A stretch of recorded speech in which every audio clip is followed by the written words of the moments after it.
Hello viewers, আসসালামু আলাইকুম।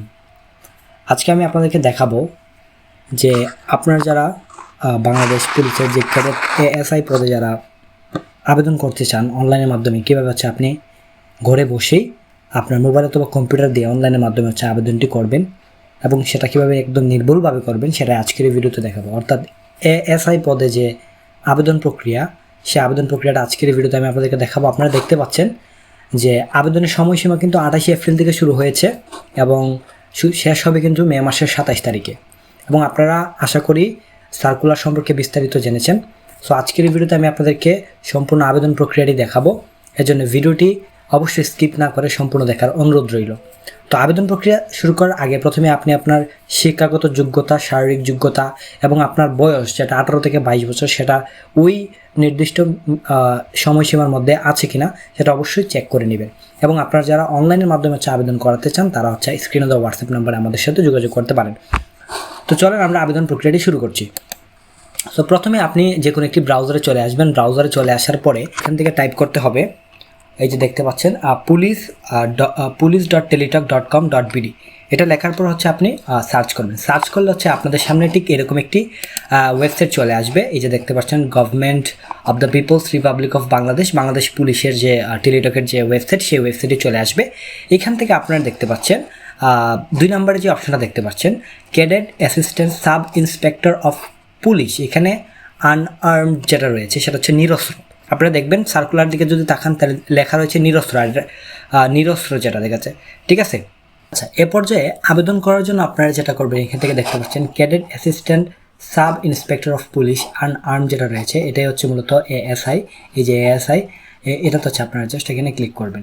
ওকে, তো আমরা ক্লিক করার পরে হচ্ছে আমাদের সামনে হচ্ছে এরকম একটি ইন্টারফেস চলে আসবে। এখান থেকে আমরা এই যে অ্যাপ্লিকেশন ফর্ম নামে একটা অপশন দেখতে পাচ্ছি, এই অ্যাপ্লিকেশন ফর্মের উপরে ক্লিক করে দিব।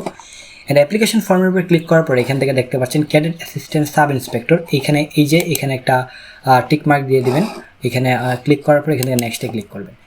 নেক্সটে ক্লিক করার পরে আপনাদের সামনে ঠিক এরকম একটি ফর্ম চলে আসবে। এই ফর্মটি হচ্ছে আপনাকে A to Z একদম নির্ভুলভাবে হচ্ছে পূরণ করতে হবে এবং তা অবশ্যই আপনার সার্টিফিকেট অথবা আপনার হচ্ছে জন্ম সনদ অথবা যা কিছু দিবেন ইনফরমেশন অবশ্যই এখানে রিয়েল ইনফরমেশন দিবেন, অন্যথায় কিন্তু আপনার আবেদনটি হচ্ছে বাতিল হয়ে যাবে।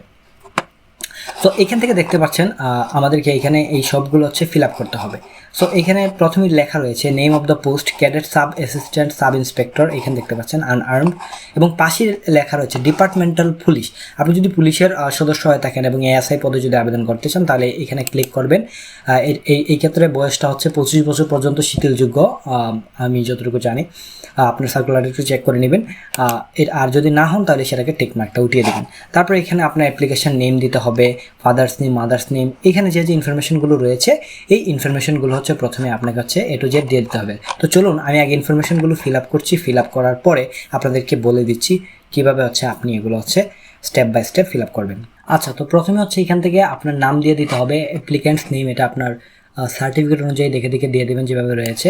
তারপর হচ্ছে এখান থেকে হচ্ছে ফাদার্স নেম যেটা আছে সেটা দিয়ে দেবেন এবং মায়ের নাম যেটা আছে সেটা এখান থেকে হচ্ছে উল্লেখ করে দিবেন। আপনার মায়ের নাম যেটা সেটা এখান থেকে উল্লেখ করে দিবেন। ধরেন আমি এখান থেকে হচ্ছে এটাকে লিখে নিচ্ছি। তারপরে হচ্ছে ডেট অফ বার্থ আপনার এখান থেকে আপনি এটাকে উঠিয়ে নেবেন।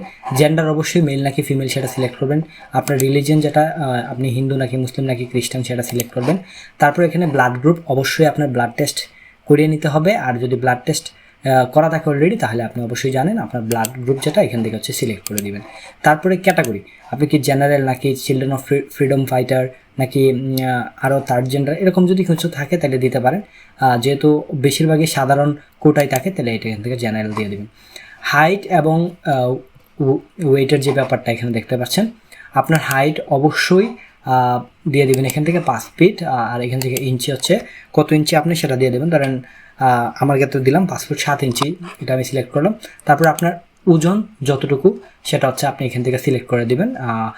আপনার ওজনটা এখান থেকে সিলেক্ট করবেন। করার পরে হচ্ছে এখান থেকে চেস্ট মেজারমেন্ট, নর্মাল চেস্ট কত এবং এক্সপান্ড করলে কত হয়, অবশ্যই বুকের মাপটা এখান থেকে দিয়ে দেবেন 32/34। আপনার ক্ষেত্রে যেটা হয় অবশ্যই সর্বনিম্ন যেটা সেটা যেন ক্রাইটেরিয়াটার জন্য ফুলফিল করে।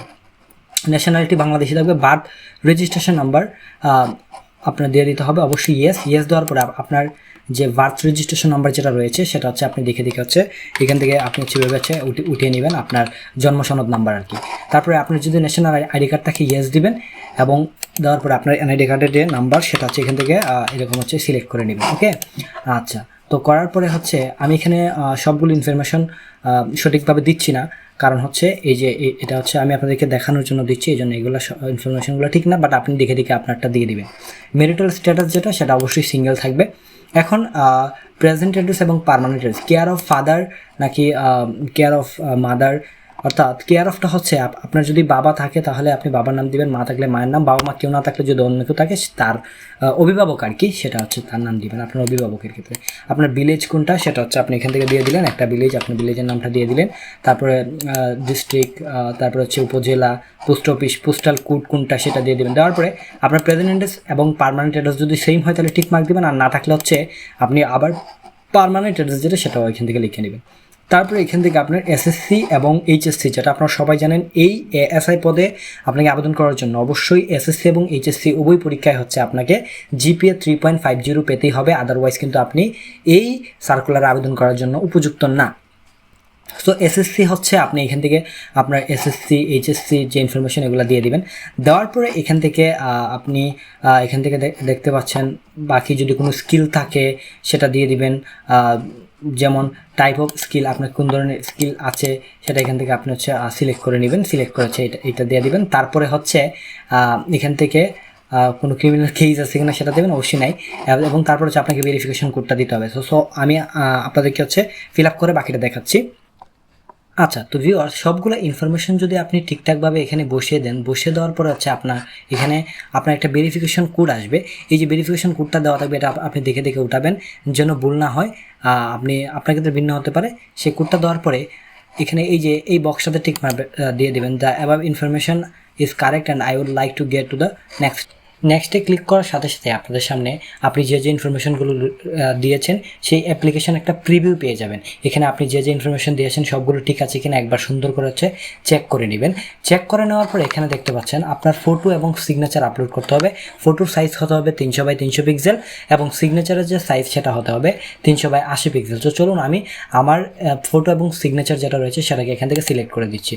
তো চলুন আমি আমার ফটোটা সিলেক্ট করছি। প্রথমে সিলেক্ট করার পরে এখানে দেখতে পাচ্ছেন I declare the information provided, এখানে একটা টিক মার্ক দেবেন। টিক মার্ক দেওয়ার পরে এখানে দেখতে পাচ্ছেন সাবমিট দ্য অ্যাপ্লিকেশন, এখানে হচ্ছে অ্যাপ্লিকেশনটা।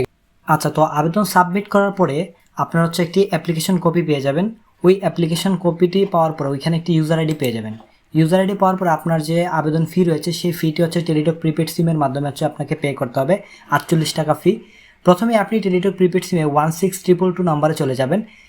যাওয়ার পরে আপনি SMS টাইপ করবেন। প্রথমেই সবগুলো ক্যাপিটাল লেটার লিখবেন ASI, তারপরে স্পেস দিয়ে আপনি যে ইউজার আইডিটি পেয়েছেন অ্যাপ্লিকেশন কপিতে সেই ইউজার আইডি লিখবেন। এই যে এখানে এক্সাম্পল স্বরূপ দেওয়া রয়েছে ASI লেখার পরে আপনার ইউজার আইডি লিখবেন। লেখার পরে আপনার দ্বিতীয় SMS এর মাধ্যমে আপনাকে একটি পিনকোড দিয়ে দেওয়া হবে। সেই পিনকোডটি আপনি কীভাবে লিখবেন দেখুন, দ্বিতীয় মেসেজে লিখবেন আপনি ASI, তারপরে লিখবেন ইয়েস, তারপরে আপনি যে পিনকোডটি দেওয়া হয়েছে সেই পিনকোডটি দ্বিতীয় SMS এর মাধ্যমে যে পিনকোডটি পেয়েছেন সেই পিনকোডটি এভাবে বসিয়ে দিবেন। দেওয়ার পরে আপনার পেমেন্টটি দেখবেন 48 টাকা কেটে নেওয়া হয়েছে এবং আপনার পেমেন্ট কিন্তু হয়ে যাবে। সো এবার পেমেন্ট করবেন। আর যারা হচ্ছে না পারেন তারা অবশ্যই স্ক্রিনে দেওয়া হোয়াটসঅ্যাপ নাম্বারে আমাদের সাথে কন্ট্যাক্ট করবেন, আপনাদেরকে আমরা ইজিলি আবেদন করে দিতে পারবো। সো দেখা হচ্ছে নতুন ভিডিওতে। সবাই ভালো থাকুন, সুস্থ থাকুন। আসসালামু আলাইকুম।